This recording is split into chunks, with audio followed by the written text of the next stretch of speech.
Eu vou te passar aqui 3 dicas fáceis para você usar já na próxima relação, para aumentar o tempo, para ganhar um respiro aí já na próxima situação sexual que você for viver aí. Se você tem dificuldade de controlar a ejaculação, se você sente que é precoce, aproveite essas 3 dicas para você e bote já a seu favor já na próxima. Depois volte aqui me contando se também te ajudou. Primeira coisa, não adianta quem é precoce, quem não tem controle, querer fazer um ritmo alucinado. Então evite aquele ritmo alucinado de penetrações. Porque o homem que tem dificuldade de controle, quanto mais ele acelera para tentar compensar, aumentar o prazer de quem está com ele, aumenta o prazer dele e não tanto da outra pessoa. Ou seja, vai ejacular rapidamente e aí a relação tende a acabar por aí. Então, primeira dica, evite penetrações numa frequência muito alta. Diminua o ritmo, porque não é a velocidade de penetração que estimula a outra pessoa, é a constância da penetração. Então, se você penetrar muitas vezes rápido e tiver que parar, estimula menos a pessoa que está com você do que você fazer penetrações mais devagar, porém num período maior.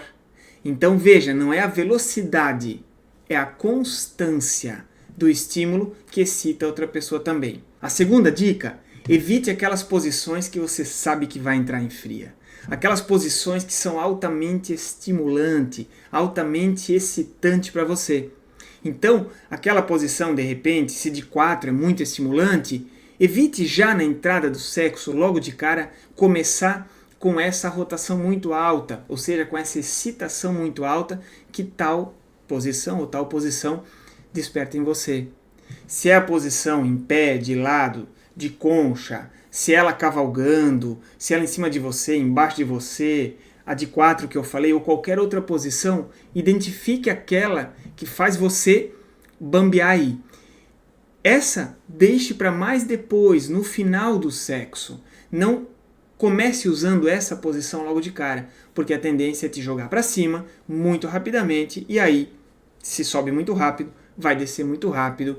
Antes de eu te passar a terceira dica, que também é super importante e decisiva, presta atenção na terceira dica que eu vou te dar, eu só quero te falar, se você sofre com isso ou conhece alguém que sofre com isso, conheça o Controle 2.0, que é o meu treino de exercícios feito para você ter o total controle, com técnicas retas, diretas, objetivas, sem enrolação, técnicas da ciência que qualquer homem consegue fazer onde você estiver, por exemplo, são em vídeos, você vai receber todas elas, estão dentro do Controle 2.0 e você fazendo cada uma das dicas, das técnicas que eu passo aí, você vai ver o controle subindo, aumentando, porque ejaculação a gente aprende a controlar. Vou deixar para você o link aqui do Controle 2.0, só você entrar, adquirir para você e já a partir de hoje começar as técnicas eficientes e eficazes de controle real. Terceira e fundamental dica, como eu prometi para você que ia passar, é respire. Por quê? Porque o jogador precoce, quando ele vai para a relação sexual, ele em geral está respirando pouco. Porque ele fica ansioso, fica preocupado que vai ejacular precocemente, sem perceber, ele compromete a respiração, ele não oxigena. Ou seja, vai para uma transa, vai para o sexo, ou até se aproximando da situação sexual já, ele aumenta a liberação da adrenalina e baixa a oxigenação. O que a gente tem que fazer? Tem que aumentar a oxigenação para ficar menos ansioso. Então tem que respirar mais. Aumentando a oxigenação, naturalmente a adrenalina vai baixar e isso já deixa o organismo menos acelerado. Então é fundamental, precisa respirar. Essas são 3 dicas rápidas, mas lembre, quem sofre com ejaculação precoce tem que usar as técnicas corretas, certas de solução. Então se você sofre com isso, não sofra mais em ser rápido e não ter controle. Conheça o Controle 2.0, onde ali dentro tem as técnicas todas, completas, que você precisa fazer. Vou deixar aqui abaixo, é só você entrar, pegar para você, adquirir para você e já a partir de hoje começar a controlar.